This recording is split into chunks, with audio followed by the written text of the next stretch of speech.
Charles Diebel is head of market strategy at Lloyds Bank Corporate Markets right here in London. He says that George Papandreou could survive this vote, but when he does go, Armageddon scenarios will come into play.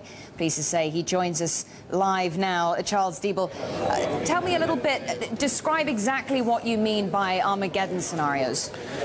Well, essentially what we're talking about there is a disorderly default. If the government falls and there is a stepping back from the austerity programme, and this austerity fatigue that you're seeing across Europe is a common feature also in Ireland and in Portugal.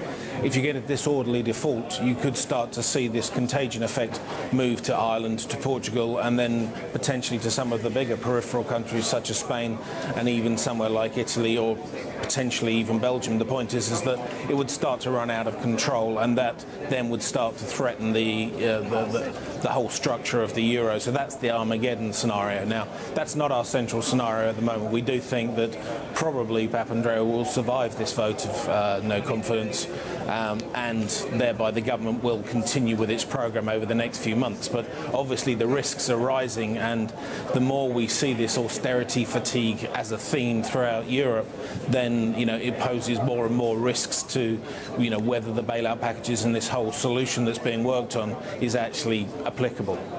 How serious is the risk to the bank system in Europe right now, given the Moody's warning of France's three largest banks, saying that they're on review because of their holdings in Greek debt? How concerned are you right now about the ripple effects for the banks? Well, that really is the key risk. I mean, if we were in a situation where, for example, it was just a Greek issue and the rest of Europe was AAA and the banking sector was well capitalised, you could see a restructuring, for example, from Greece without big repercussions outside of Greece, and the Greek banking sector could probably be rescued in time. But the problem is that such is the interdependence and the cross-holdings within Europe that if it does start to unravel in a disorderly fashion, the banking sector, for example, in Germany, has huge exposures to the markets in Spain and the performance of Spain. So that's the real risk. So the systemic risk because of this austerity fatigue is going up. Now, it doesn't mean that it's all going to fall apart right now, but the markets inevitably are pricing in that additional risk. Will European policymakers get it together, resolve this disagreement over the role private bondholders, private investors should play before the crisis spreads or really starts to affect Spain and that country's borrowing costs? Well, I think they have to.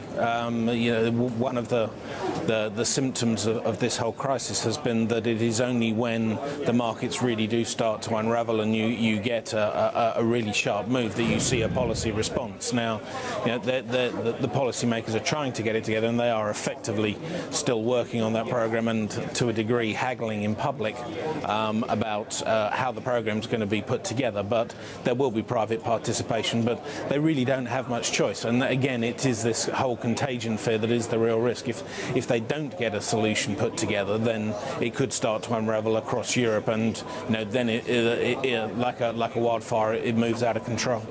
Charles, a very quick one. Would a Greek rescue plan involving a debt rollover trigger a selective default? What's categorised as selective default by the rating agencies?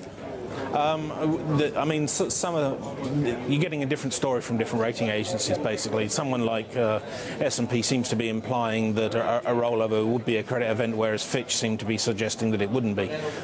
Certainly, the ECB are sticking to the line that they don't want a credit event, and it would alter their perceptions of Greek bonds as collateral. But ultimately, I think the package will be worked out in a fashion but Greek bonds are still acceptable as collateral.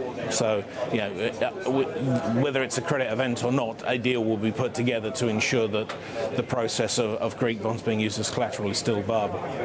Charles Diebel, head of market strategy, Lloyds Bank Corporate Markets here in London. Great to get your thoughts, your analysis. Thanks very much.